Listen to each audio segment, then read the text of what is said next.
you yell barracuda. Everybody says, huh? What? You yell shark.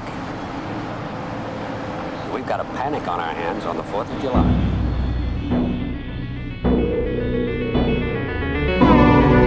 It's alive! It's alive! It's alive! It's alive! Even the moon's frightened of me, frightened to death. The whole world's frightened to death. See this? This is my boomstick! Hey!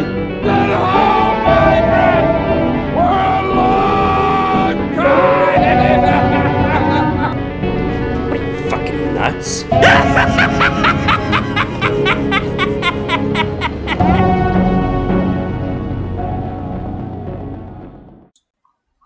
Hi, hello, welcome. Welcome to the next episode of the Monster Cast. I am joined here today by two new guests. If you guys want to introduce yourselves, we can go down the line in the order of the Discord. Oh, hey. Yes, I'm Erin, and I'm happy to be here. Yeah, the world's #1 Race in New York starring Jimmy Fallon defender. Yes. I am so proud of my title. Yes. I love it. And do you want to? I guess. Oh yeah. Sure. Yeah. Go ahead, Timmy. I'm not used to this, but hi, I'm Timmy. Yeah, I'm not sure what else to say. That there's a lot to me. I don't have like an interesting title like that. But hi, I'm very happy to be here. Thanks for inviting us, Justin. Oh no, of course. I'm glad to have you guys on.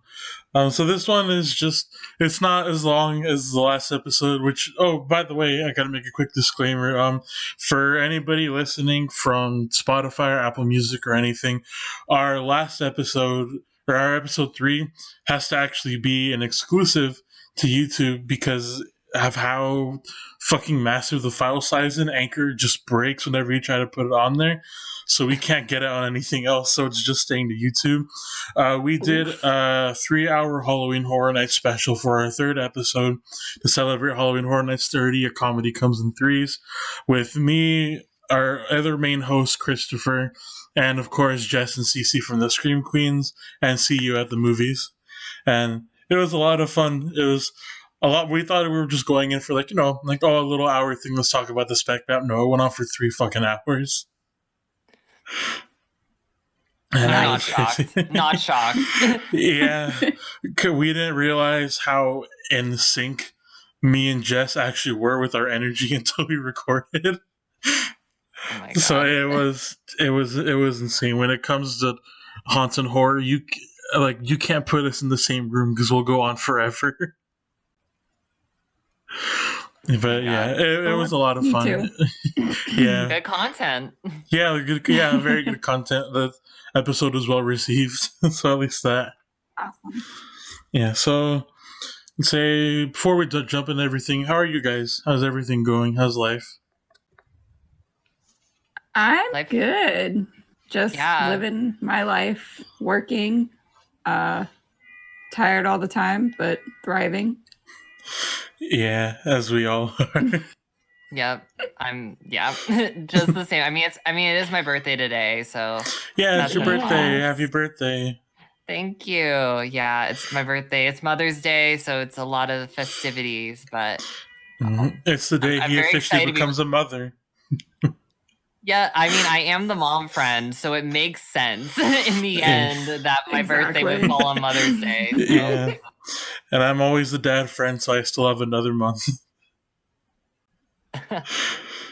Yeah, it is Mother's Day as we're recording this, but we made sure to get everything through, spend time with the families and everything, so don't worry, we're not slaving to Discord for an episode. No, never. No. Yeah, so let's say any housekeeping or plugs you guys want to get through first, or do you want to just save that for the end and get right into it? We can just get right into it. Yeah. All right, sure. So we're gonna start off with our segment called the main attraction. It's just general park news. Kind of start the day off, get everything going. So I have a little bit of news from both coasts, from Hollywood and Florida this time around. The first one is that Universal Studios Hollywood reopened. Yeah, it officially reopened with, a ton of COVID protocols, and actually got to go when it first opened, and it was a lot of fun. They actually handled it surprisingly well. That's really good to hear. Yeah, but I know Yeah. the main drive is they opened technically with 2 new attractions, one brand new and one updated, because it was, let's be honest, it was unfinished when it first opened. But now it's done and it's ready, and that is Secret Life of Pets, Off the Leash, and Jurassic World. And have you guys seen anything for either of them? I've watched. seen. Yeah. Oh, go ahead. I'm sorry. Yeah, no, I've seen a little bit of both. I don't really have much interest in Secret Life of Pets. Not just because I don't really care for.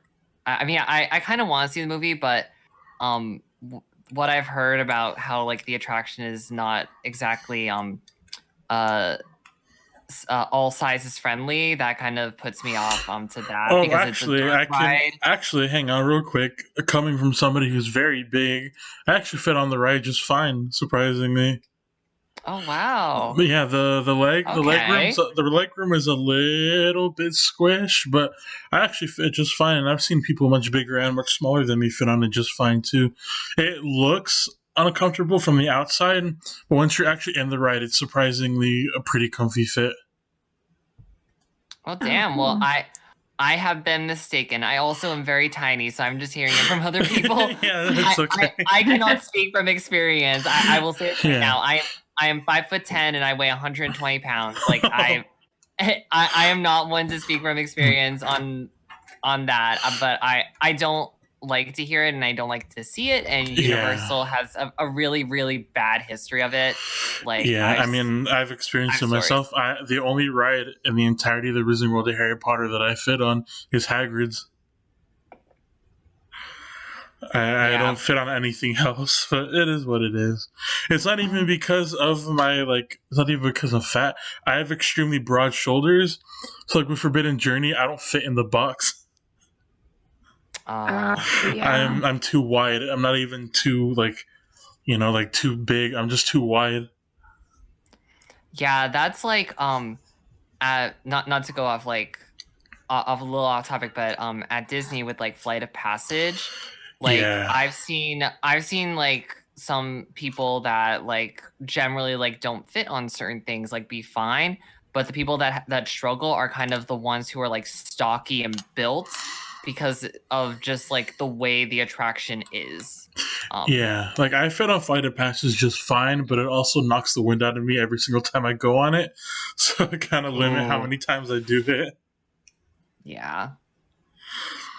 But it is what it is. I hope that things get better, but I'm glad with between Hagrid's and Velocicoaster, which we'll get to in a bit.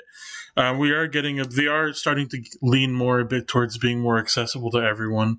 So I do appreciate that. Oh, that's good to hear. Yeah, and the Secret Life of Pets could have easily been a Haunted Mansion Omni Mover, like, bigger like seats and stuff, but I mean, I can't speak for everyone. I have no idea what other experiences are, but me personally, and for what I've seen from other people, it's accommodating enough, if that makes sense.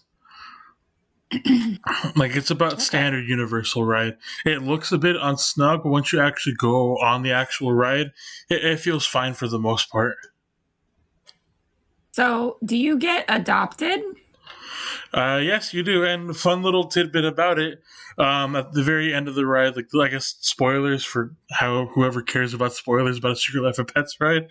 You do get adopted, and it's one of the only screen elements of the ride of a family like following you and like picking like, oh, it's you.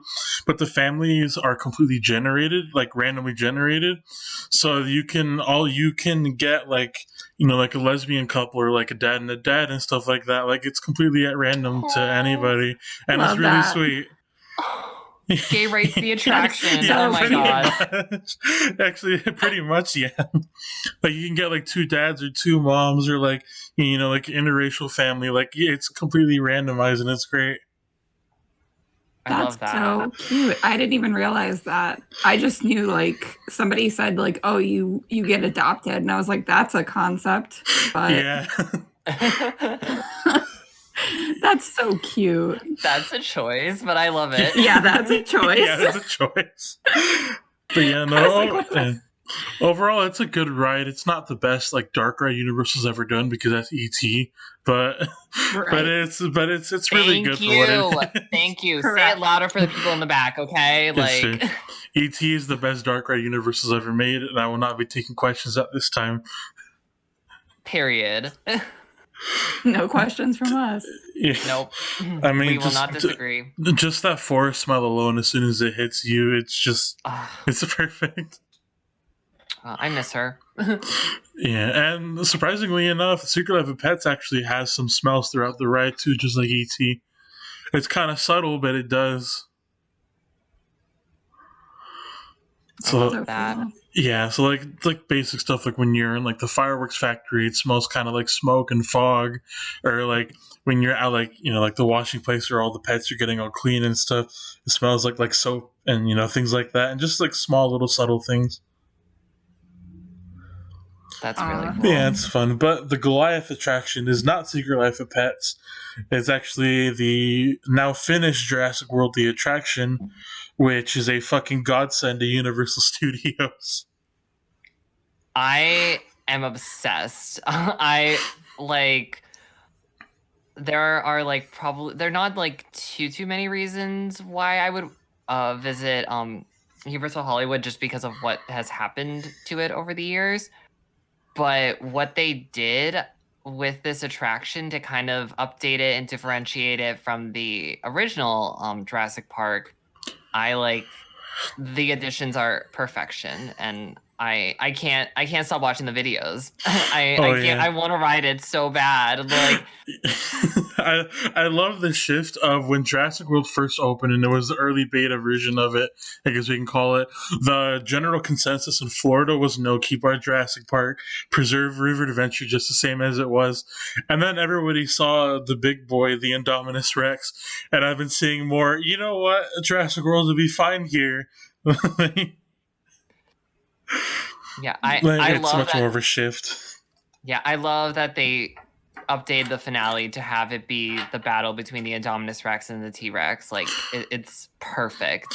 Oh yeah, it's great. Well, like mainly it's just like the Indominus is there, like it actually walks up to the cliff and like it's roaring and trying to eat you, and then the T-Rex comes out, and usually if you're trying to focus on the drop, that's the last thing you see. But if you have that window to look up right before the drop, if you have that like 3-second frame, you can see they actually look at each other, like roaring each other, and there it looks like they're about to clash their heads, and then you drop. That's So amazing. cool. Yeah, so they even accounted for giving you something to look at right before you drop, because you get to see the beginning of the actual fight, which is really cool. That's Yeah. oh my god. I mean, ours could definitely use an update. Yeah, That the goes only with Yeah. being said. the only thing is that if they want to do that finale for Jurassic Park, I feel like the drop space in Islands of Adventure looks a lot more cramped than the Hollywood one. Yeah. So I'm wondering Yeah. how they would fit both of them. Yeah. Yeah, I'm not sure, but that ride just needs some love. Like, Yeah. it really Yeah. does. it's Any kind Yeah. of update, even Yeah. if it's not the same. would just be a Yeah. little. appreciated. Even if I they mean, keep, well, yeah. Oh, sorry, I mean, you go well, first. like, yeah, I mean, I know like they did like a sprucing like recently, but I feel like it didn't do much because I didn't everything. notice it. Yeah. Yeah, I rode it for the first time. I've been going to Universal for years, but for some reason I never rode River Adventure, and I rode for the first time like a little bit before everything shut down back at the beginning of 2020, and I could just tell like how much in disrepair it was, and I've been on like Dinosaur and Indy, which both like break down like a lot and needed some love for like quite a bit of Yeah. time. And this was even worse. It was just like, oh, just like give her something. Like she deserves it. Like she's an icon. Just fixed her up a bit. Like I don't need Jurassic World. I don't need like that full update because I still will like kind of Jurassic Park to be still featured in the park, but like give her like a whole like maybe like shut her down for like 6 months and like actually like do like an overhaul. Yeah, even if they just do what they did with the T-Rex in Jurassic Park, where they just kind of oiled it up a little bit and gave it a bit of a fresh coat of paint, and it looks like as smooth as it used to, like way back in the day. Like all it really needs is a little bit of a spruce up, and it's good to go. Yeah. Yeah. Yeah, I'm wondering if they would take the Jurassic World direction if they were going to update it, or if they want to preserve Jurassic Park. I mean, it's hard to say because of the tribute store and then like some things that were said of the on the Velocicoaster. Yeah. Yeah, I guess before we go on to Velocicoaster, we can talk about they're doing a Jurassic World tribute store. Mm-hmm. Why? That's my question. Why? I mean, I'm sure it's gonna be amazing. Like I've seen the old the Mardi Gras from like way back, not this year. I heard this year's was fantastic, but last year's was also great. Oh yeah. And then I've seen 2 HHN tribute stores, the one from 29 and then from Light. Like they always do a good job. I'm sure Erin, you've seen like plenty more. Yeah, I've seen my fair share. I've been around since they first started tribute stores. Oh wow! Wait, didn't they start? The one in it's in 25. Yeah, in the 25. Twister, gift shop was when they first had it. It was wonderful. Oh yeah. Oh yes, they did have one in 26. Oh my god, how did I forget about that? It was small. It was small. It was like one room. It was like you walked in and you walked out, and they had to like monitor how many people. Yeah, it was. I guess my biggest fallback here is like if I was like the biggest Jurassic Park person in the world, like obviously I'd be stoked, right? But I feel like every time they do a tribute store, it has something to do with something that's going on in that park. Yeah, and it's not in Islands, so I'm a little confused. I mean, as far as I know, we're not getting a Jurassic World ride in Universal Florida, so I don't. I mean, they better not. I mean, the only thing, unless they're replacing Fast and Furious, then I am all for it. Yeah, replace it with literally anything. Replace it with that Indiana Jones looking ride that they're building for Jurassic World down at the new park. Give us Graveyard Review back. That's what I want. Yes. Please. Well, what I've been thinking is use that Blue Man Group building to either bring a Beetlejuice maze or a Ghostbusters maze year-round. Ooh. I love it. I also like the idea of the Beetlejuice musical being moved in there as like kind of a full-time thing. We actually talked about that during the Horror Night special. Yes, I remember you guys bringing that up. Yeah. Yeah, or the creature from the Black Lagoon musical. Yes. No. Bring back Spider-Man. Bring back Spider-Man rocks. Oh, please. Give me sexy Spider-Man for like absolutely no reason. I need it. And Spider-Man costume with the unnecessary bulge. I mean, man. You know, look him respectfully, Timmy. Timmy's like, I have a lot to say. We need to stop the episode right here. Yeah. I need to leave. Yeah. It's been fun. We've had a fun episode. We gotta shut it off. I think of like that video, like I had a good time, we have fun, and like they go. I don't know if you've seen that video. It was on like Twitter for like a long time. I think I have, or like in the Simpsons, the Marge being like, "Oh, you're right. This was the best vacation ever. Now let us never speak of it ever again." But yeah, so I guess back to it. They are doing a Jurassic World tribute store, but more importantly, they did team member, pass holder, and now soft open Velocicoaster. Woohoo! Yeah. Have you guys seen anything on that yet? Ride it. Oh, we got a first-hand basis. What do you think? I don't really remember anything. So I just got on it. I was excited. I didn't know what was going on. I didn't expect any. I went on at night too, so I don't know if this like extra confused me. But it was so fun. I felt like I was gonna fall out a lot, which added to how fun it was. But It's definitely like a great roller coaster. Like I really loved it. I can't wait to go back again and like actually figure out what's going on because I was just, I think, overwhelmed entirely. Yeah, I heard the Mosasaurus roll is making everybody's souls leave their body in the Islands Adventure Lagoon. Yeah, my mask almost fell off Oh no. like Oh, several God. times. My mask like, almost fell several off on times. Jurassic World, so I can't imagine how it's gonna hold up on that. Barely. Yeah. Oh my god. I had to hold my mask on Hulk. that was an experience. How'd that Oh go? yeah.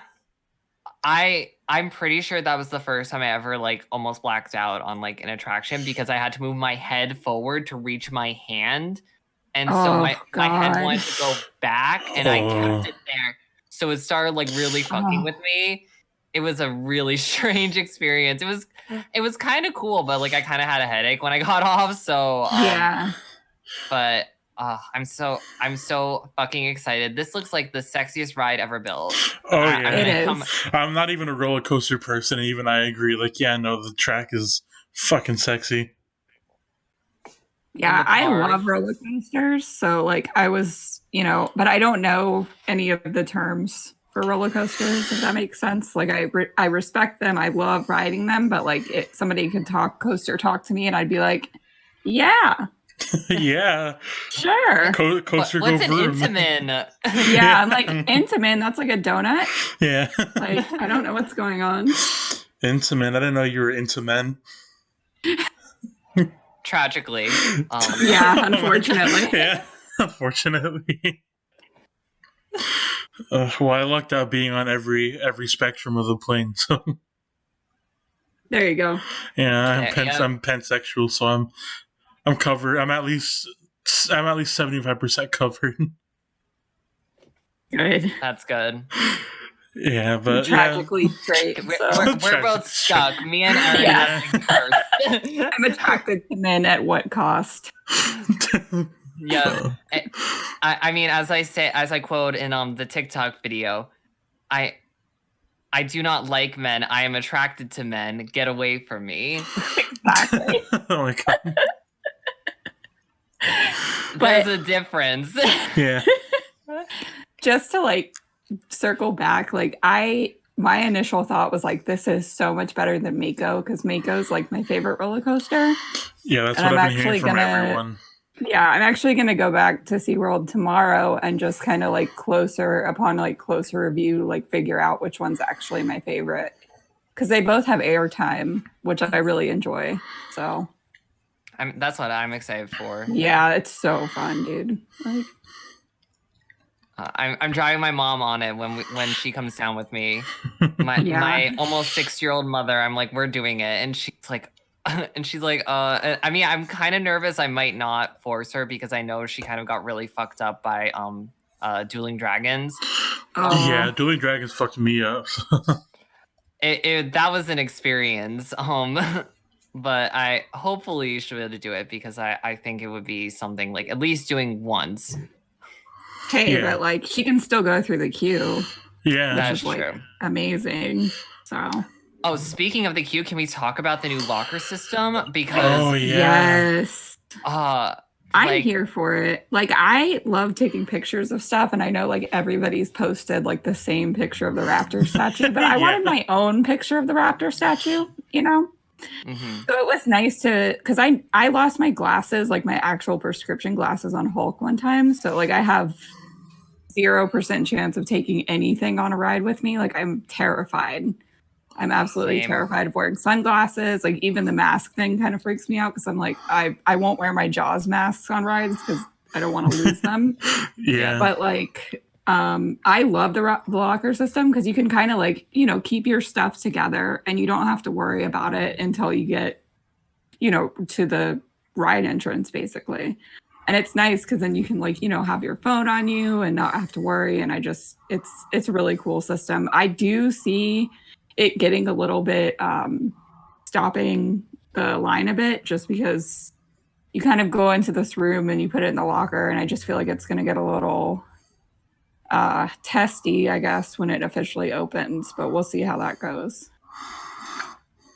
See, I just like the fact that you put your stuff in and then it gets pushed through to the other side when you come out. Yeah, that's really Because cool.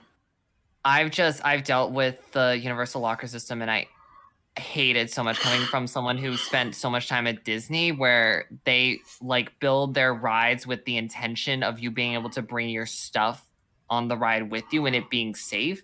So Universal like threw me, and I just the only one that I think like with like how it just is that it's like it never gets congested is Mummy, which is my favorite attraction probably in the entire resort. But like Forbidden Journey and Gringotts, like it's just a madhouse and it's awful. Those are the worst. I hate the Forbidden Journey lockers. They feel like an underground, like sweaty gym locker room. Like I hate it. Yeah. I actually like unfortunately was last time I went on Forbidden Journey. It was a couple years ago actually because it does make me sick. Unfortunately, like I love my spider baby. I want to see Aragog so bad, but like it makes me nauseous. So I actually forgot what locker my stuff was in. So I'm in the middle of this congested locker room looking for somebody to help me and panicking. Like it was bad. I've heard the outdoor lockers that they added are a little better, but still. Yeah. But yeah, I appreciated the locker system just because it does seem a little more organized, but I also am afraid it's not going to get congested, but just kind of like hold the line up a little bit. But I guess that, you know, it is what it is. You know, you're damned if you do, damned if you don't type of thing. Yeah. So. But yeah, overall, it seems like a really great ride. I don't really like coasters that much. Like, I'm kind of like a little, not really like terrified of them, but like a little like uneasy with them because I've had bad experiences. But I'll probably check this one out at least once. I want to knock it out at least once. Yeah, I think everybody should ride it at least once. Yeah, for me, it's very selective what roller coasters I actually like. Like I like Hagrid's and like Space Mountain and stuff like that, but I'm not big of like a drop coaster. Like I don't like Hulk, but I do like Hagrid's. So it's honestly my mind is very selective and it's kind of picky with them. Which ones I can handle, which ones I can't. Mm-hmm. Yeah, I feel like I'm like a baby coaster fan because I used to be terrified, but now I like love them. Because I do love Hulk so goddamn much, despite that one really weird experience. Yeah.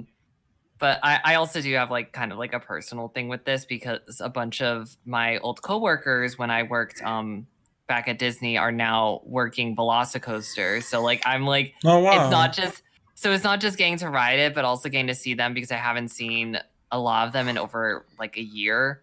So if you like one of them, she was when they started like releasing photos of team members on the ride, she was like in the front row, and one of my close friends, and I was like, oh my god, and like I was gonna tag her, but I'm like she probably already has seen this, like I'm gonna be obnoxious, but like I mean the ride just looks so freaking cool, and I'm ready to kind of like do more intense stuff, and everyone says this is probably like the most intense ride in the park, so I'm kind of ready to step up, and I'm gonna be like nervous like you, Justin. Like I still get like shaky legs on like everything. Like I still kind of get it on Rockin', and I've done that with the lights on, which is probably the most terrifying experience ever in my life.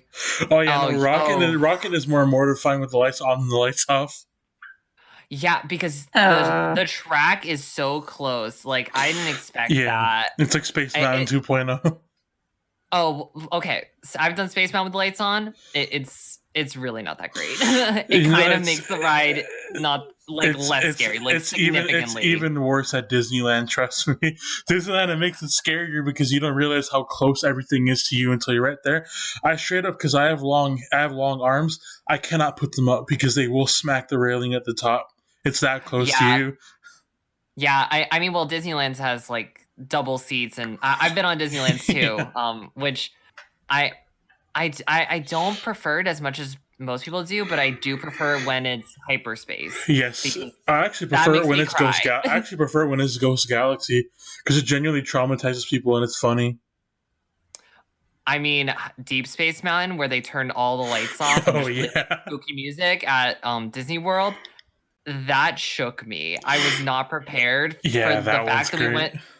we went going through the launch tunnel in pitch black darkness is like I was like, what am I doing? And I was with like all my friends, and so we're all just like yelling.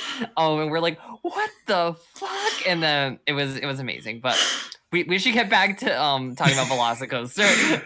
I'm real so quick, bad with no, it's tangents. okay. I want to Erin share, knows. I want to I share know something. this. That's why I'm like, all right. Yeah, I want to share something on that real quick.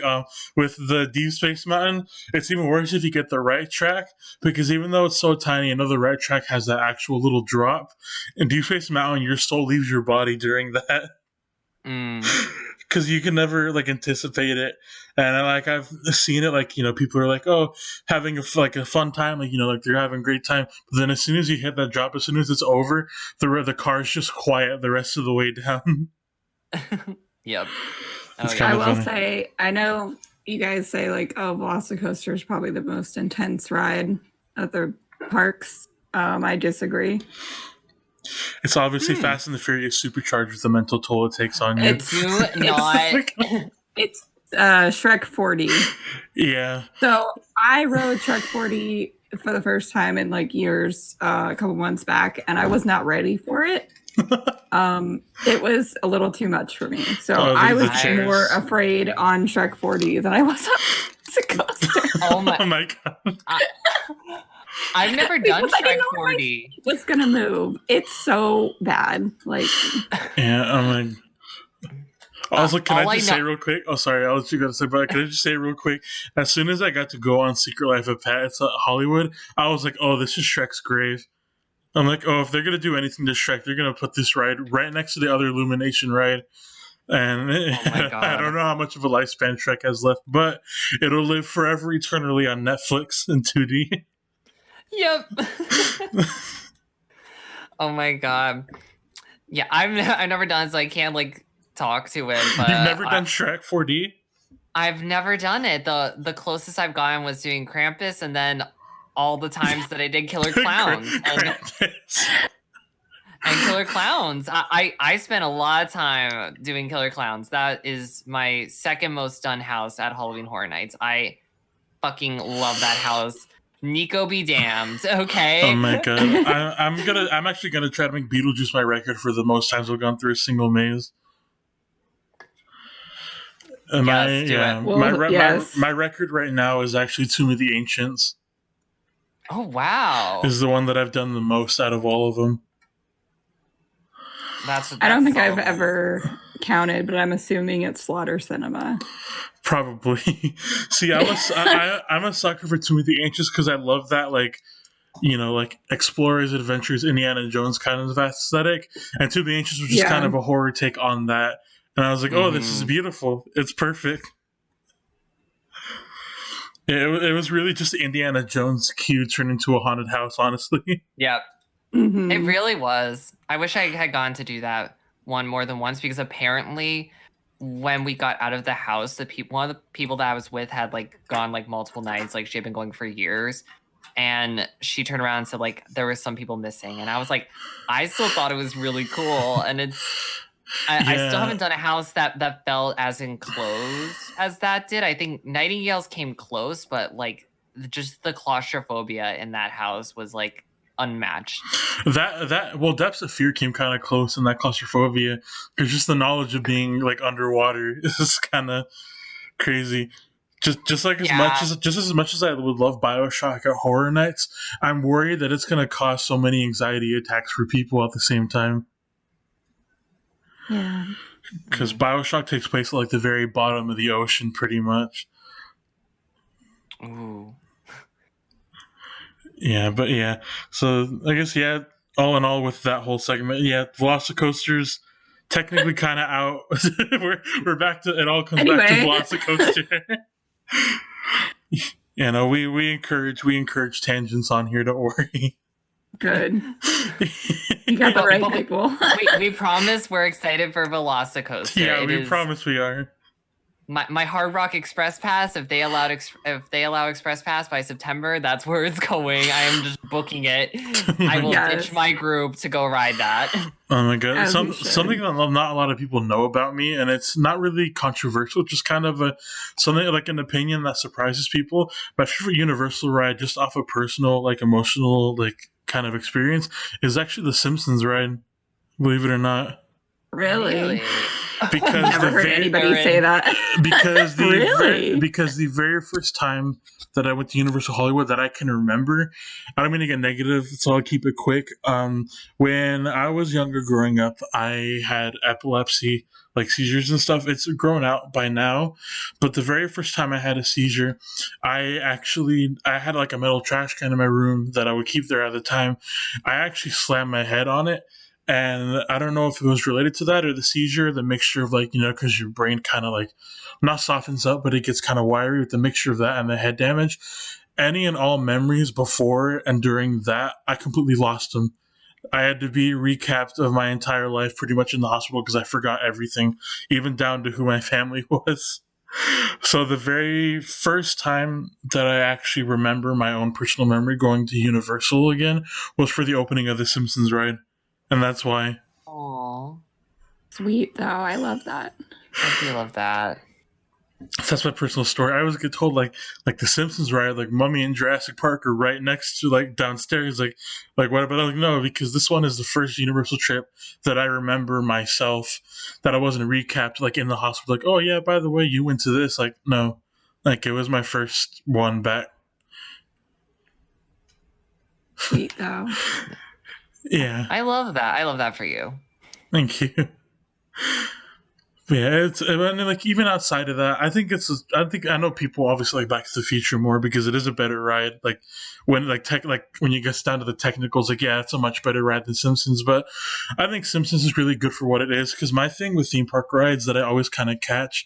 I don't know if you guys ever noticed this, but they always have a weird way with the writing where you can easily tell that like it's a theme park ride. Like it's kind of like the writing tries to appeal to everyone, so it's a bit more like corny. The Simpsons ride is the only Universal ride to me that actually feels like it's actual source material, if that makes sense. Yeah. Yeah. There's a lot of parts in the Simpsons ride that make me like laugh out loud. Yeah, because they were smart. They got the writers of the old seasons, so they knew what they were doing. Yeah, that ride personally, just as time's gone on, certain rides like that can make me feel kind of sick. Yeah, and that's fair. Yeah. One of the ones that does, it's not a lot of rides, it's just certain ones like that and Forbidden Journey are like the main ones. So like I need to like be in a certain place physically. Yeah, that makes sense. Ride. Yeah, I don't usually get like woozy. I have a pretty strong stomach on rides, but I don't know, something like kind of like did not sit well with me with that ride, just the way that it's set up. Yeah, that's fair. I know a lot of people like are juggling because none of the contract sadly only has like 7 years left. What I've been thinking, what they could do with it is either the ideal one is to give us a Godzilla versus Kong ride based off of that Act 3. But what I was also thinking, even though I know it's a bit of a weird thing, but stay with me, would be really funny if they want to meet in the middle of, oh, I like the Simpsons ride more, I like Back to the Future the ride more, give us a Rick and Morty ride. Oh my god. As odd as it sounds, and I know how much of a rep it has, because like, obviously the fans of it can be kind of questionable. It's the perfect meet in the middle between the Simpsons and Back to the Future. It is. Because you got the cartoon aspect for the Simpsons people, but then you got the fact that it's a Back to the Future parody. That's how it started. Like that kind of, you could have Easter eggs and stuff of that for the Back to the Future fans. I was almost gonna say like Bill and Ted might also kind of. I mean, it doesn't have the animation, but the style of comedy I feel is very similar in Bill and Ted to Simpsons. Yeah. I love that's another property I'd love to see. Bill and Ted would be a great ride, like concept too. Yeah. Like go through like different like eras. Yeah, they could do like going through different eras of like theme parks and theme park rides like throughout the years with the time machine.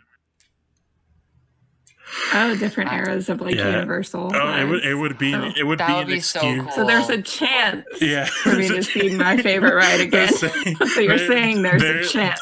I'm in. Yes. Oh, man. There's an excuse to bring back all of them. Confrontation. Fuck it. Jimmy Neutron and Hanna-Barbera if they want to. Jaws the Ride.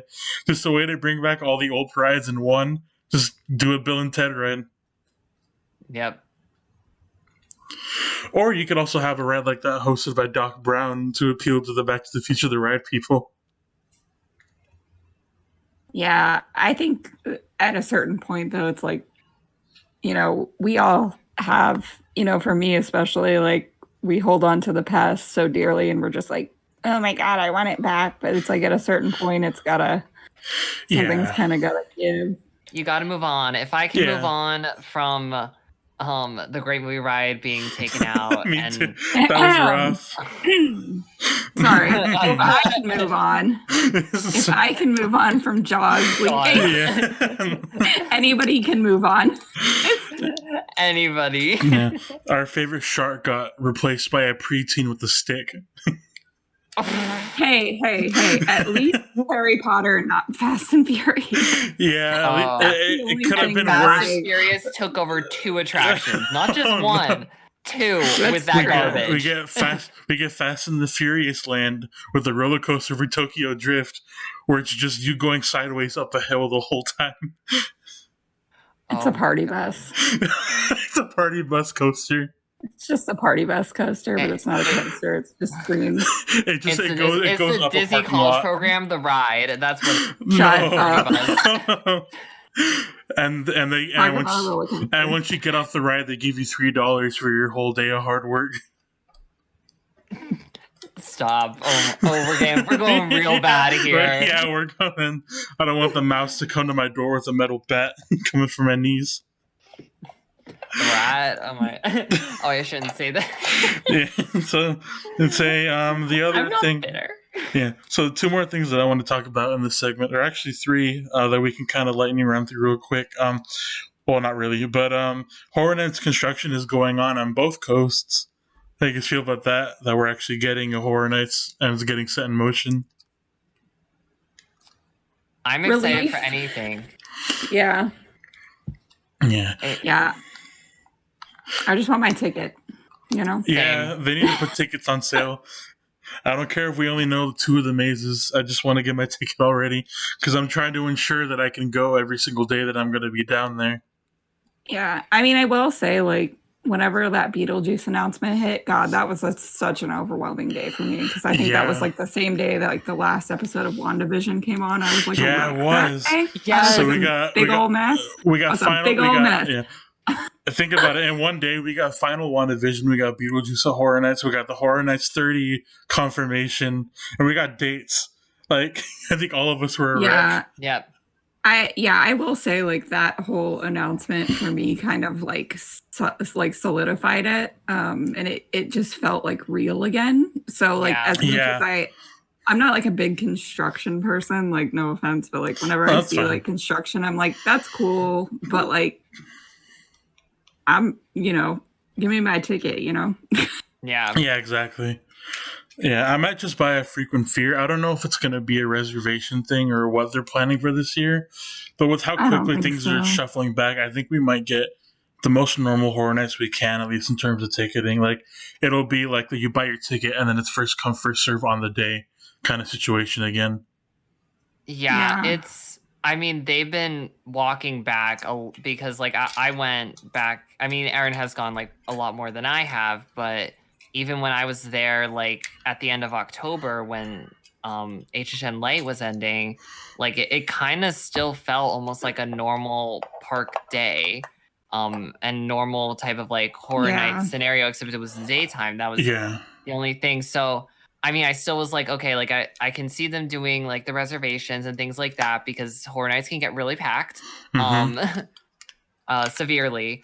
But now with the fact they're like already like doing like 3 feet apart, there's no more temperature checks. There's pretty much, and like public areas, there's just pretty much no more outdoor mask mandate where you guys are. Yeah.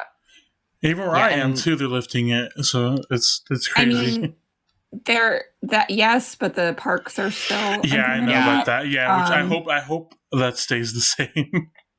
Yeah, I think, to be honest with you, with the way things are moving, I personally don't see a reservation thing happening. I feel like they're gonna lift the capacity. Yeah, I kind of agree with Um, Erin. I think it's just and going to keep be the standard Horror Nights procedure. Yeah. Which I will say, I think, I'm vaccinated now, so I feel a little safer. But Yeah, like me too. honestly, for me, I personally, if you're gonna go to a theme park during something like this, you kind of take the risk with a reward. And I think that I would feel a lot less stress if there are no reservations. Because Yeah, I know honestly, me like too. the moment the reservation system like comes up for opening weekend, it's gonna be a disaster. Yeah, Yeah, that was a like thing. none of us are going to be able to actually go. Yeah. Yeah, and I think with the way things are moving by September, I do not believe that we will have that in place personally. Yeah, honestly, Yeah. Well, my only thing is that I'm wondering if, because I know they're trying to edge for as much of a normal Horror Nights as they can. I'm wondering if they're gonna try to make it so at least actors have to be fully vaccinated, so they can try to make the Horror Nights mazes, not so much like like how they've been doing it with COVID, or how like I think they want to try to get rid of the plexiglass and maybe the masks as much as they can. Yeah, I have a feeling it's gonna be like that. I mean, I'm sure like most of that cast, because a lot of them like usually are team members who are there right now. I do know some who are like coming back just to do it, but a lot of them like have been working like frontline jobs, so they got the vaccines like pretty early on. Yeah, I got So mine very early. Yeah, so I'm sure that they're gonna get like that's gonna end up like being a kind of default thing, and if you don't have the vaccine, then like it's that I have a feeling that will definitely be a factor, or at least like regular tests for it. Yeah. Or in an ideal world, they could just make it so you have to be fully vaccinated to go to Horror Nights or work it, period. But, that's going to cause an outroar with anti-vaxxers. Well, sucks to suck. Yeah. Seriously. That's what I say. Yeah. You don't want to get the vaccine at this point when everybody's going to have access to it by the time it rolls around, and I think that's on you. Yeah. Yeah, and we're gonna reach that point at a certain point. We're going to reach that point where it's like, if you're not vaccinated, that's your fault.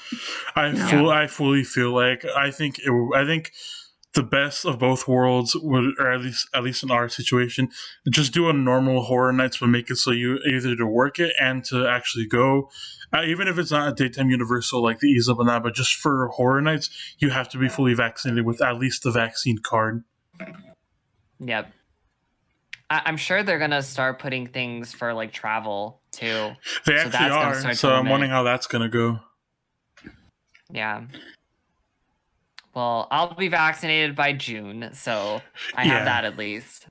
Yeah, and I'm already fully vaccinated.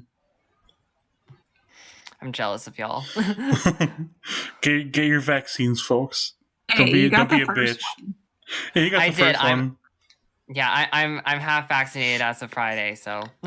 Hey, nice. Yay. Yeah, and then the last thing I want to talk about in this segment, real quick, is Mardi Gras is officially over. After it's the longest festival. Oh wait, actually, I'm checking Erin, don't. Yeah, I'm checking my Twitter now, and it says it's extended until September 2nd. So never mind. Oh my god. The way that I wouldn't be surprised by that. They just switch out like the thing that hangs on the arches overnight. Overnight. They just overnight. They literally just get a pair of scissors and a ladder and just cut off the Mardi Gras one and put it with like scissors like a buzzsaw, and then just put up the Horror Nights one overnight. Yeah. Oh my god. I could not handle how many times that thing got extended. Yeah. It was fun. Like, I went a couple of times. The food was really good, actually. Well, some of it was really good. But Yeah, no, it was like it was a fun time. The atmosphere was cool. I'm just glad like the actors got to work a little more. I think that's like the positive. of it. Yeah. And I wouldn't have minded it even going on like through May, but like also why? But like also whatever, you know? Yeah, I feel like the general like kind of feel of it was like the first extension, like, oh yeah, no, more Mardi Gras, like I can go during my trip. And then the other one was like, okay, like yeah, like it's cool. And the other one was like, okay, like Mardi Gras is cool, but we should wrap it up. Yeah. You're like, okay, I have enough beads now. Like we let the good times roll. They don't need to keep rolling. And I know the hill was this steep. Oh my god. I mean, before this year, I was always like I went to Mardi Gras for the first time back in 2020. I mean, sorry. And I always thought it was fun. So I was surprised like at how well they did, considering like all the like protocols and things that they still managed to kind of bring the atmosphere that they get with like the parade and the food festival, and the drinking, the very heavy drinking. Because they, unlike Horror Nights where they water down everything until it's practically juice, Mardi Gras they will. God.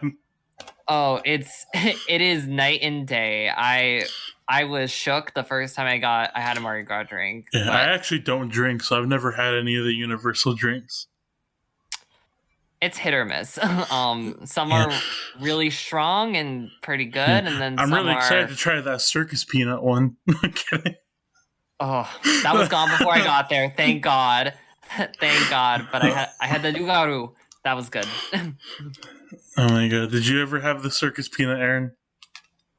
I did not. I actually don't drink. Yeah, but I did have that like candy corn slushy thing, and that was pretty good. Oh, that's good. Mm-hmm. Yeah, so Mardi Gras is over, and a lot of people think that we're gonna get a Horror Nights announcement soon, but I think we already passed the window where we would usually get a second one. I have a feeling it's gonna be like a massive just drop. That's what I'm thinking. Everything. Just like in June or July, just here's everything. They're like, we know you know. Here it is. But I feel like at the same time, if they do drop everything in one day, we're all gonna go into like shock for the day. Like nobody's gonna talk on Twitter because everybody's gonna forget how to text because we're all gonna be just uncontrollably sobbing the entire day. Oh my god, it's gonna. HG and Twitter will break. Yeah, it'll just die for a day. I would love to see it dropped at once. I think that would be iconic. Yeah, me too. I also, and it would kind of remind me of the times when like we would all stay up until midnight to see like the website change. Yeah, that was. Yeah. I remember specifically doing that in 2009 during Ripped from the Silver Screen because that was like my favorite website they've ever done. Oh yeah, that's the best website. I think you could pull it up on the Wayback Machine. I have to look. Yeah, I'll probably cry if I do that. If not, I think archive.org has it. One of the two has it. Yeah. I do like how they did it, like for instance in 2019 where they would release like a little trailer with the house, whether it's like behind the scenes or it's like a just classic trailer like the Ghostbusters or the Killer Clowns, and that just like revs me up. So like I would almost rather just have a 1-by-1 announcement. Whether or not we know what's going on or not, it's whatever. But like, I want a Creepshow trailer by itself. Like, I want Creepshow. Yes. Also, I want Creepshow merch. We did not get Creepshow merch at Horror Nights 2019. That's God. I need a Creepshow Horror Nights shirt with like the design for the Horror Nights logo on the sleeve could be like the old like comic print like thing. Yeah. Horror Nights like it has so much potential for merch. You could make a shirt of every individual like story in Creepshow. We'd probably buy all of them. That maybe that's what they'll use that t-shirt printer for. Yeah. Yeah. Yeah, I hope we get. That's the main thing I want Creepshow merch. The only thing that we really got was that they would sell like DVDs of the Shudder series and the movie, and then they would have the logo on the Hollywood version of the Maximum Screamage shirt, and that was it. Yeah, we'll probably get like one shirt with like the creep on it. Yeah, with like coordinates on the sleeve. Yeah, I at least want like a shirt like the Beetlejuice one, like a main design with all the monsters and the creep in the center, like with the comic book, or maybe even like the little kid from the first movie, like in the center of it, and then like the Horror Nights thing on the sleeve. If we can get at least that, I'll be satisfied. But just it's like how little Creepshow stuff we got in 2019. But yeah, so yeah, perfectly what I want to see. I like the website they did it for $29, but I kind of want to see a comeback of the websites from like 2008 and 2009, like the interactive websites. I want that back. That would be cool. That would be cool. Yeah, I think we're just in like a different age now, though. Yeah, it's not as like relevant. Like more people are going to go to Twitter than they are like the website. Yeah, but at the same time, they're really trying to bank that nostalgic aesthetic for this year. So I feel like it'd be the most tasteful year to do it. I feel like they could do like throw like kind of like what the hall in the tribute store was, with like the old maps and like the photos of like the old like chainsaw gangs and things like that. I feel like it would be really cool if like they dug into the archive and just like made a part of the website where you could like go back and like maybe look at older websites, look at old photos, like photos we haven't seen before, because there's probably a lot of stuff that they keep under wraps. Yeah. And do it really well. And like that would be super cool, like kind of like it opening up the vault type of deal. So that people like come and know the history. Yeah, my first year was 2006, and I spent like, I don't want to say how much time on the website, but they did something like that where it was like you could click each year, and then you could look at like floor plans of houses and like see like little videos and pictures and things like that. So yeah, something along those lines would be really cool. Yeah. Yeah, so I guess that's it for that segment. Unless you guys have any extra notes or, kind of tangents about that before we move on. Nope, not for me. Bring back Jaws the Ride. Yep. Please, I never got to experience it. I want it. I don't want to. No, I'm not going to get into it. Never mind. not today. No. It's too long. Yeah, it's okay. But I'd say our next segment, we were planning on doing an Is It Horror like we did in our episode 2, but I'm not sure which movies out of these you guys have or haven't seen.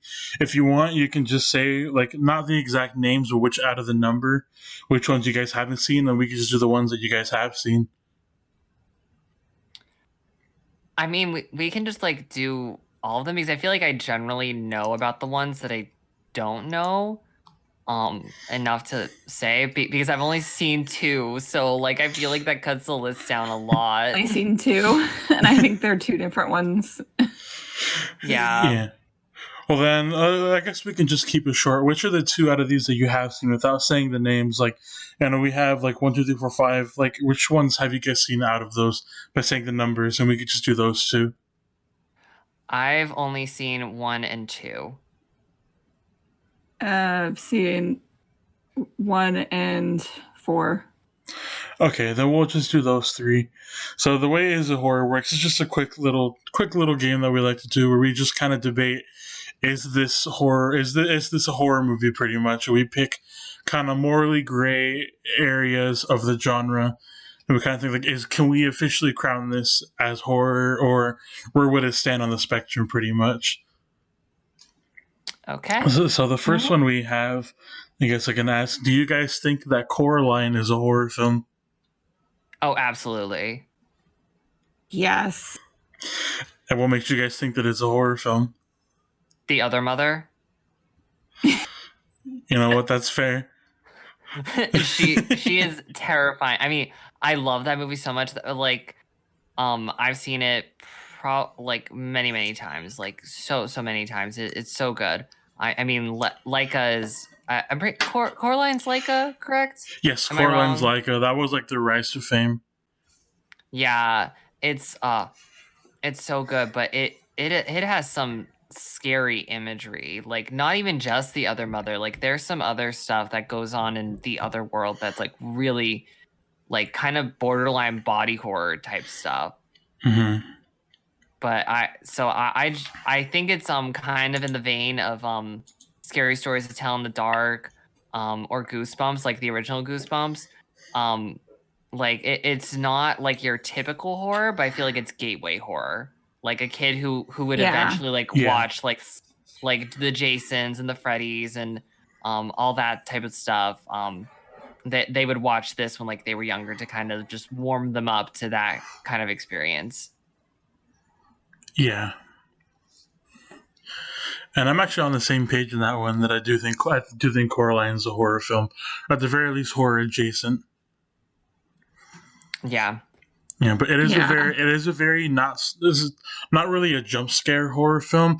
I think it's definitely more in the category of like body horror, pretty much.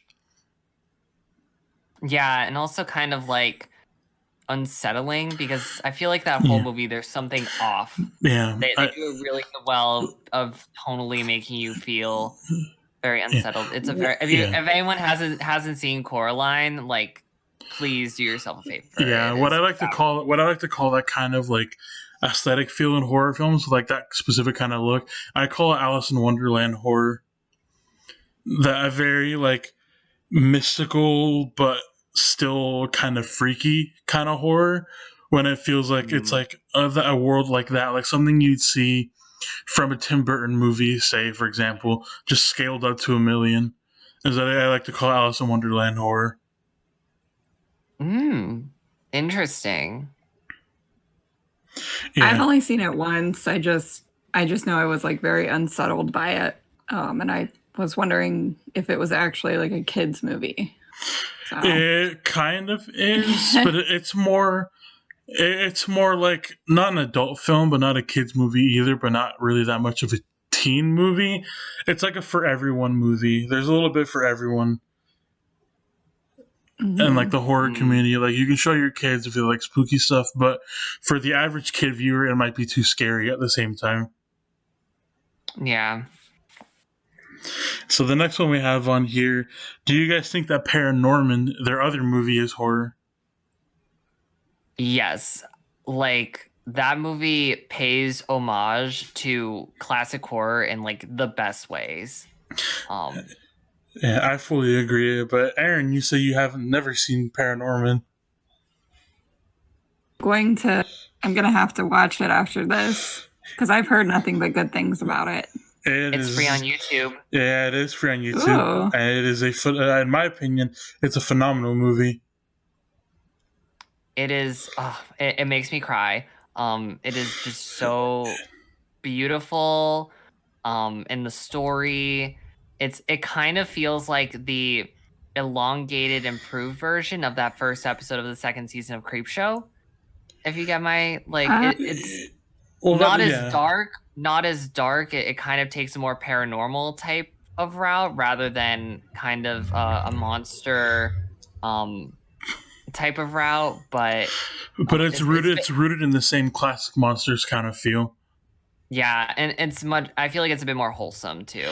Yeah, it is. Like the humor and like the lighthearted message are a lot like more wholesome than say the Monster Kid episode of Creepshow, which that one was surprisingly really wholesome at the end too. Yeah, but it got kind of wholesome in a Creepshow. Wholesome in a Creepshow way, as wholesome as Creepshow stories can get. Like the ending of The Man in the Suitcase, kind of wholesome. Well, I think it's The Finger, the one with Bob, like the little alien. Oh, Bob. Oh, Bob. That is the most wholesome Creepshow episode. Yeah. By far. Oh yeah. That I love when Creepshow has more like wholesome-ish stories, like The Finger, The Man in the Suitcase, Model Kid. Like they're like, yeah, they're still freaky, but there are parts about it you can say like, oh, this is sweet. Like, oh, this is nice. Yeah. Yeah. Yeah, which Model Kids made me surprisingly extremely emotional though with the mom real quick. Yeah, it made me cry. Yeah, it was like Yeah. I expected a lot of things from Creep shows, like long hiatus comeback. I did not expect to cry. No. Yeah, I was like, that came out of left field, but Yeah. okay.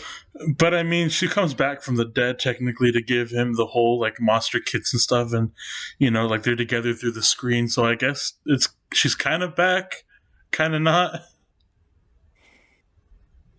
Yeah. But yeah, I don't know how I went from. Oh, actually, no. I can see I went from Paranorman to Creep Show. That's another essay to compare it to. Yeah. It's a very similar Yeah. feel.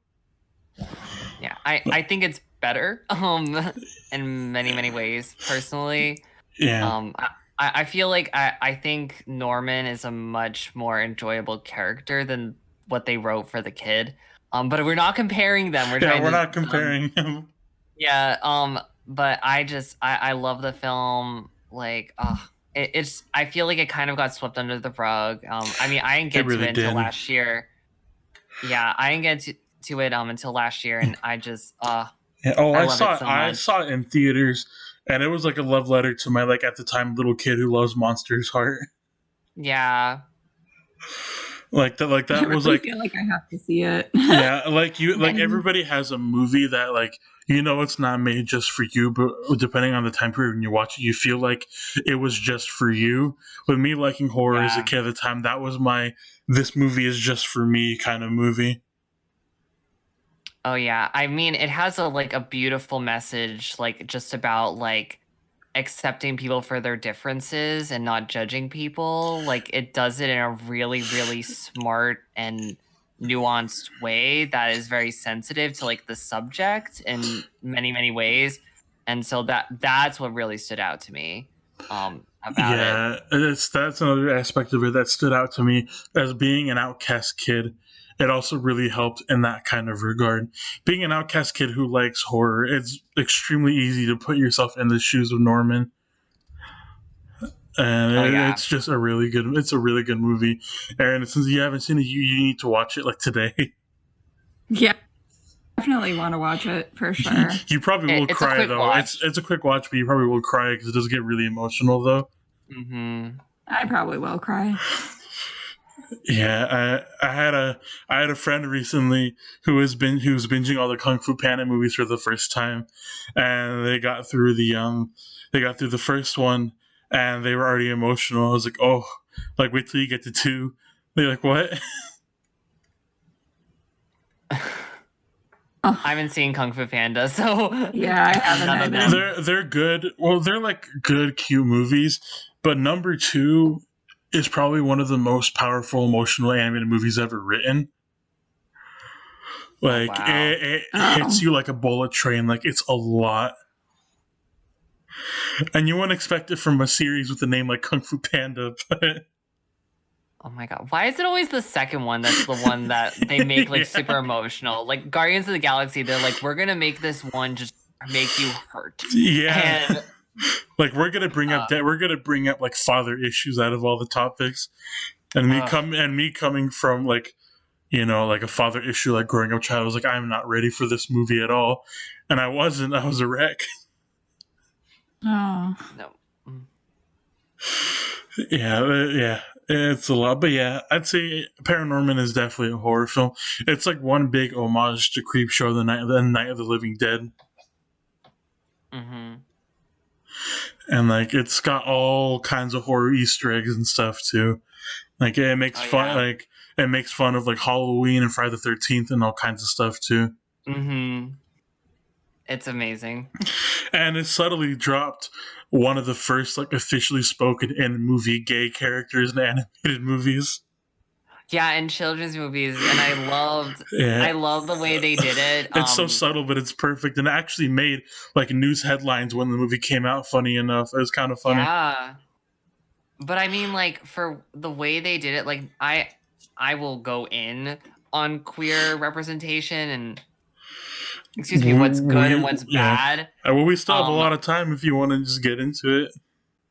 I mean, I'm not gonna go like into too much detail, like because there's a lot. I could do a whole episode on it. Yeah.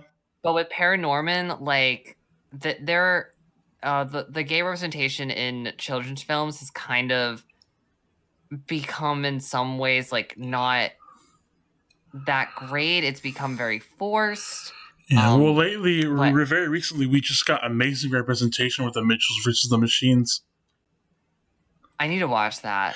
That has like the most like perfectly subtle and sprinkled, but like really strong, and you can like tell like gay representation out of any animated movie I've ever seen. It's amazing. It handles it better than any animated media I've seen, honestly.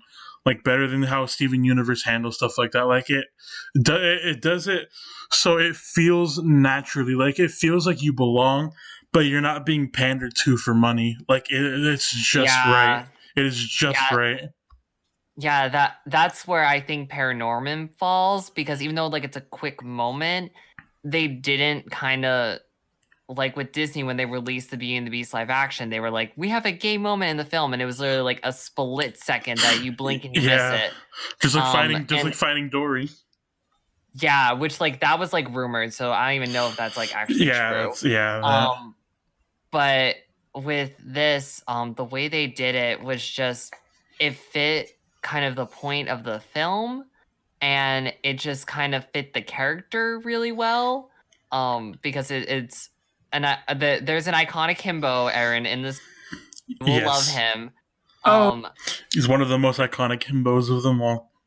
Yeah, he is amazing, and it just the way they did it was just so perfect. It didn't like make it weird, and it just like it's like yeah, that's how it is, and like it did. I mean, it's a funny joke, but it's not like making fun. It's not making fun of the wrong things. Yeah. So it's just they nailed it like right on the head, and like I wish we could take more from what the Paranorman writers did and move that into like what we're gonna be seeing now, because we are moving in that direction, or we should be. And I love how they treat him as a character, even outside of that knowledge. That even though he's a himbo, they could have made him like, like, oh, because the way he looks like, oh, the dumb brute jock who's a jerk. But no, he's like really supportive, and like he loves his brother, and he's like just really sweet the whole movie. Yeah. It's really great. They could have taken the stereotypical route with him, and they did a little bit, but then the whole point is it was to make it a plot twist. Like, oh, turns out he's actually actually like he swings the other way. But they make him like this really lovable, really sweet, supportive character when they could have taken him the obvious horror movie trope kind of way with it. Yeah, but we shouldn't go too much into it because Erin has to watch it. Yeah, she still has to watch it. It's a wonderful movie. Yeah, I'm definitely going to watch it probably after this, to be honest with you. You're inspiring me. Yeah, we'll screen share it on the call. Yeah, you will love it, Erin, I promise. Yeah. Okay, yeah. I think a lot of my holdup is just I'm not a big animated person. So sometimes I tend to like not avoid animated movies, but I'm less likely to watch animated movies. That's fair. The thing with this one, though, is I mean this as a compliment, not as like an insult. In the best way possible, the story and the writing and the performances and everything and the visuals are so good, you kind of forget that you're watching an animated movie sometimes. You feel like you're watching an actual horror film, and it's kind of cool. Yeah. Definitely try to watch it. Like in the best way. You don't... Like, you still acknowledge that, like, it's really good, looks really cool, but also you kind of blank out of the fact that you're watching an animated movie. It just feels like you're watching, like, a movie, if that makes sense. I don't know how to explain it right. Yeah, I'll definitely give it a shot, though. Yeah, it's worth it. It's a good movie, and if you know, like, a lot of horror, they reference, like, all of the big ones that you would know at least once. It's great. Yeah, I'll definitely give it a watch. They even have some like really obscure horror Easter eggs and references in there too, like stuff you wouldn't expect at all. Mm-hmm. Yeah. Yeah. So real quick, oh, sorry, you go first. I was gonna say, I have seen Happy Death Day though. Yeah, so that's what we're getting to next. And this one is actually, I want to talk about this one as a series whole to kind of make it a bit more confusing. I want to know, do you guys think that the entire Happy Death Day franchise is a horror franchise? I think so, because it's like very classic slasher. It's not like, there's a lot of jump scares. It kind of reminds me of like the sorority movies, like any of those that fall under that category of like sorority horror, I guess. But it's definitely like a slasher, film in its right. So I do consider it a horror movie, and it got nod in a haunted house at horror night. So Yeah, that is true. My whole thing with it is I think the first one is a very solid horror film. I think the second one is not. yeah, I haven't think actually seen the second one. I've only seen the first one. I really enjoyed the first one though. Yeah, the second one is amazing. Don't get me wrong. Like, it's iconic, but if it leans much more into the comedy, cartoonish aspect of the way that the system in the movie works than it being a horror film. Interesting. Like, yeah, like it still has some stuff in there. It still has some stuff sprinkled in there, like a couple like kind of scares, but it is much more of a comedy than it is a horror film. I don't think they found that perfect blend of both until Freaky. Yeah, I like the direction those movies go in. Yeah, I do too.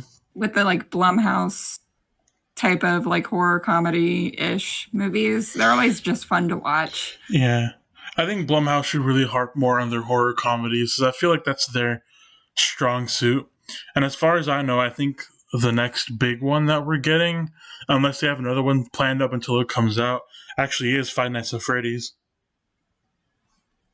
I'm sorry for that. Yeah, I forgot if that's this year or next year, but I know it's coming. It's finally like in production now.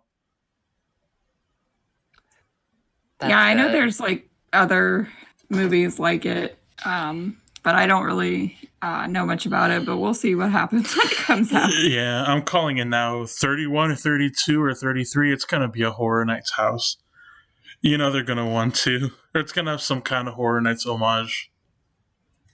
I guess people have been asking for a Five Nights at Freddy's like house, like without the movie, just with the video game. Wait, well, what I want as a comeback maze, obviously besides BioShock, is my like number one dream maze. Now that we got Beetlejuice and Ghostbusters is like my top of the list now, because it's like the last one left. After playing through all of it recently, we need a haunted house for Resident Evil Village, and I cannot stress that enough. Like Resident Evil Village, I just beat it like today, and it feels absolutely perfect for a Horror Nights house, and to feel like one of those like really strong, even like feel like an original, like the way that it's executed, and like the scenery and stuff, it could very easily be a Horror Nights house. I feel like if they were gonna do video games, they should come back with that. The only thing I know about Resident Evil is the tall vampire lady that everyone is thirsting after. And if she's in a house, I will be here for it. Okay, Me too. Like an icon. We'll get her on Horror Nights shirts, and it'll be the first shirt to sell out within like milliseconds.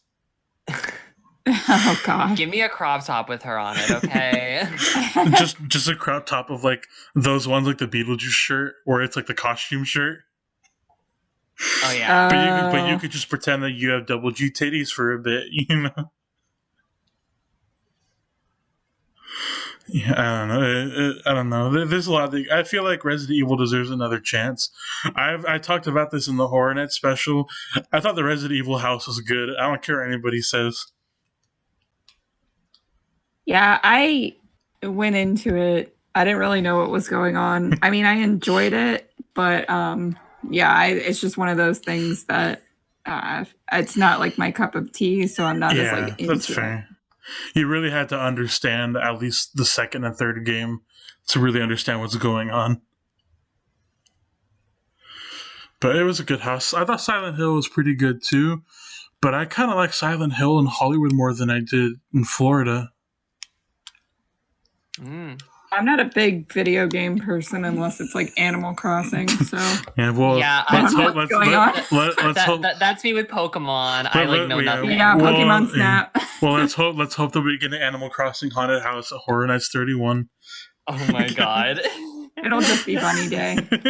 No, that's all we'll call it. Not even Animal Crossing. Just call it Bunny Day. Yeah, for real though. You'll just be chased down by Tom Nook asking for your rent. That's the Yeah, house. I'll be like, Yeah. Tom, please. So Tom's just like, you know how they would used to have like, costume guests that would go through the maze with you and they get like kidnapped or killed while you're walking through the maze. It's just that with Tom Nook, but he doesn't actually get killed or anything. He's just punching you in the back trying to get rent from you the whole maze. Oh my god. Yep. And like he won't let you leave until you give him $20. He can have my bells. It's fine. God. I am happy here. He can have my money. Yeah. Yeah, I know for the longest time there were those inside jokes with Isabel being friends with the main character of Doom, and I thought that was kind of funny. I have no idea where it came from, but it was a thing. Yeah, I don't know either. Yeah, but yeah, I guess so. General consensus: Happy Death Day is a horror film, Definitely. a horror series. Yeah, I haven't seen it, but it definitely looks pretty horrific. So Yeah, well, yeah. This one was all straight. This one was all straight yeses. We were actually a bit more divided with the last one, with a couple of them that we did. Interesting. Yeah. So, anything else on that topic before we move on? Yeah, I think we decided they're all horror movies. Yeah, so this next segment, or I guess, our last segment of the day is a fun little segment that I like to do that's our like really like original kind of shtick. I don't know how to else explain it, like something else that we do specifically for this. We've never brought it on another show or anything. It's called Hey Haunters, Have You Heard?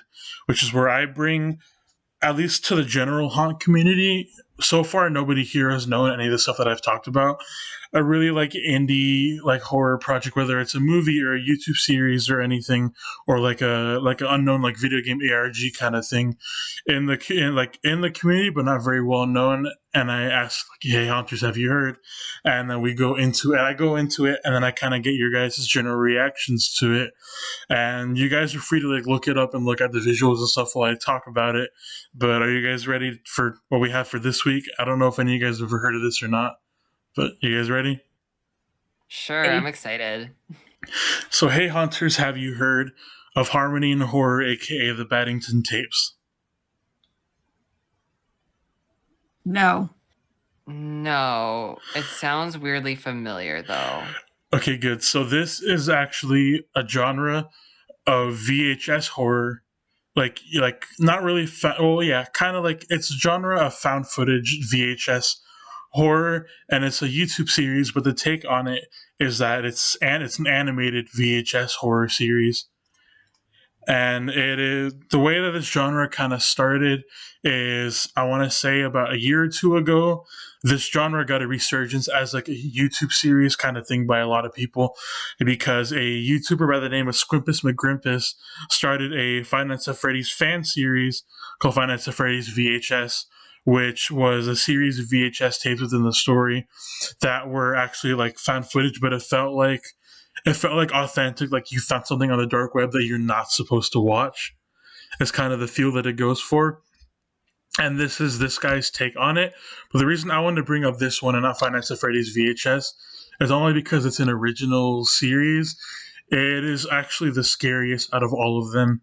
And it doesn't matter how desensitized you are to horror or like anything like that. If you take the time at night to watch this by yourself and like the authentic experience, this is almost scarier than any modern horror you guys would ever watch, ever. I'm looking at it, and I don't know if I could watch this. This would not sit well with me. Yeah, it is. So it's kind of, the story still being kind of unwrapped. Like, it's a very, like, they're leaving it open to interpretation story. But from what people have gathered, and I think the series, I could be wrong, I think it got a game theory. No, never mind. No, I'm getting it mixed up. That was the first series the first Hey Hunters, Have You Heard?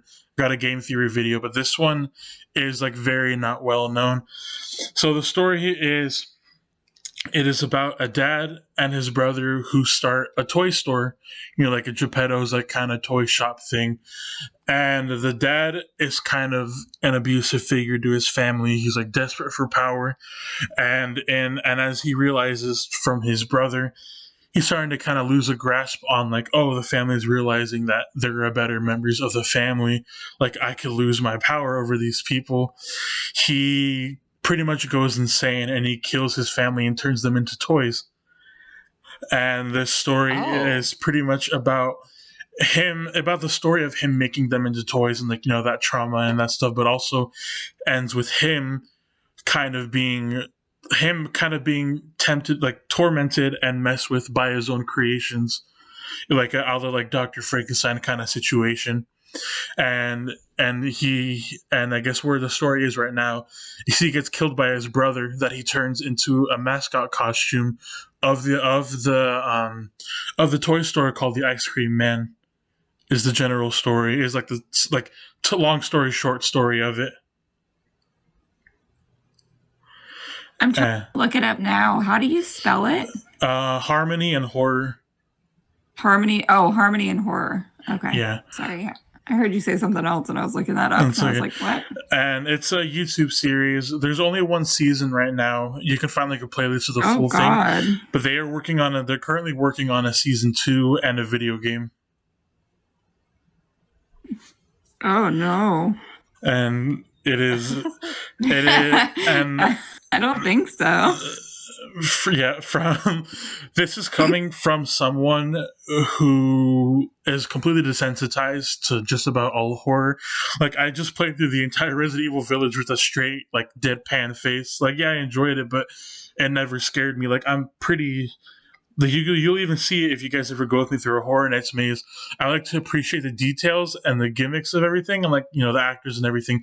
But I do not get scared in Horror Nights mazes, with the exception of a couple here and there. Like, mainly the one that scared me in 2019 was Graveyard Games. But I don't get that scared. This series, if you're ever watching it for the first time, especially if you're alone, is mortifying, and I can't stress that enough. Like, it is hard to watch through.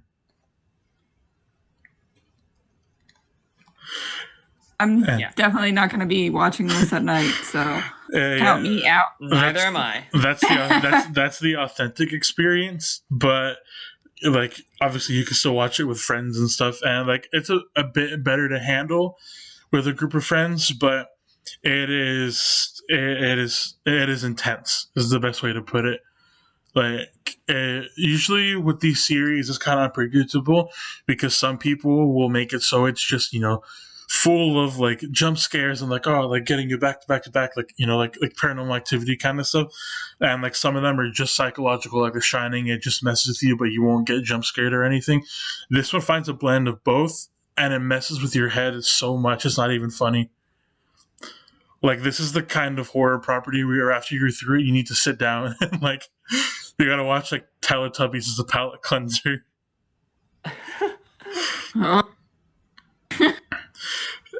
And it's something that I want to bring more into the horror mainstream, because it has like there's a very little following, but it 1,000,000% deserves to have that kind of recognition, because it is, on top of it being really one of the scariest modern horror properties to come out in recent years, it is so well done. Like, the people behind it are incredible that do what they do, and it's so impressive what they pull out with it. Yeah, I'm just like perusing through like the thumbnails, and I'm a little not okay. So yeah, I'm very perturbed. I'm a little.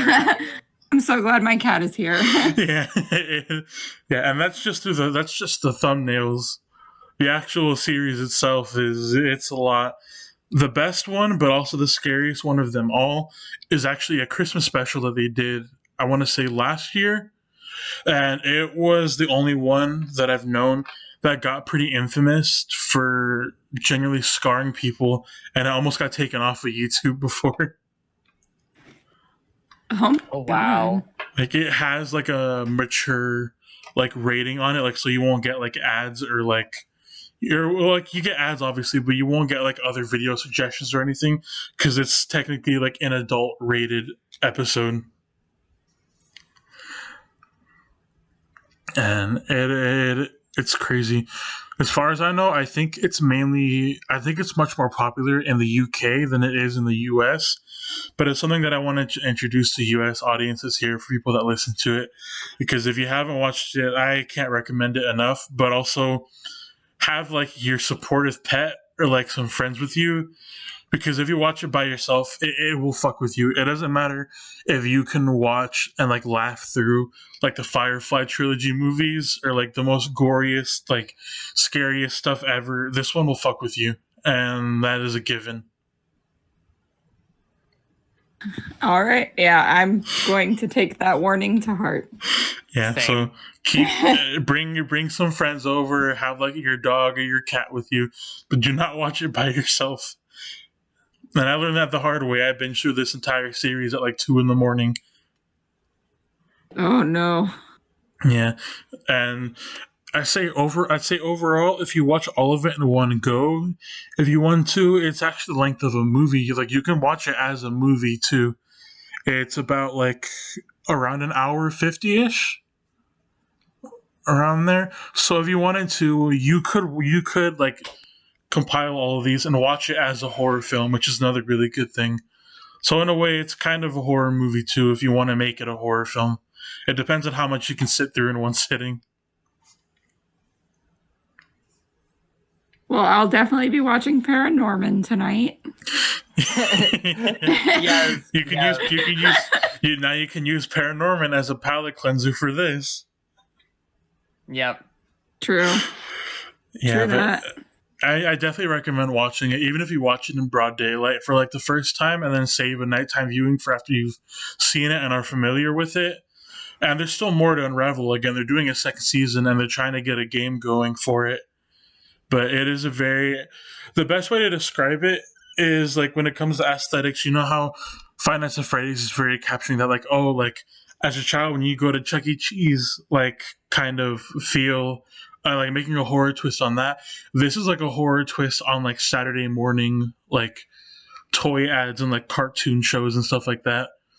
Like it's a very horror take on like, you know, you're waking up in your jammies and you're getting cereal and you're watching like your favorite like Bobo the Clown like TV show, like that kind of feel, if that makes any sense. Yeah. Yeah. I might give it a shot. Who knows? It's worth a shot. It's a really good horror series for anybody that can actually sit through it. But also, like, I gotta put trigger warnings because it does get into some really domestic stuff too. That can be really rough, kind of like The Invisible Man. Like, it gets into some domestic stuff. It's very gory. That's another one. But yeah, it's an amazing series, but it is most definitely not for like the weaker hearted horror people that like it but can barely stomach some of it. It is much more for if you're a hard time veteran of horror, like you don't get scared at all anymore, you still might get scared of this series is the best way to put it. Yeah. Yeah, I might try it. Who knows? We'll see what happens. Yeah. I'll put it in my watch later and we'll see what happens. Yeah, I know it exists. Yeah. I'm aware of it. I might watch like reaction videos to it first. There actually are some good reaction videos to it, and I'd say if you're much more like you can't handle stuff that well, a good way to watch it first is to watch reaction videos of it. There are some good ones out there, so that might be an easier way to watch it too. But also, I'll personally send you guys in the server after we talk about this, like after we wrap it up. I'll send you guys some of my personal favorites of it too, so you can get an idea on that too. Sweet. Yeah, so that's.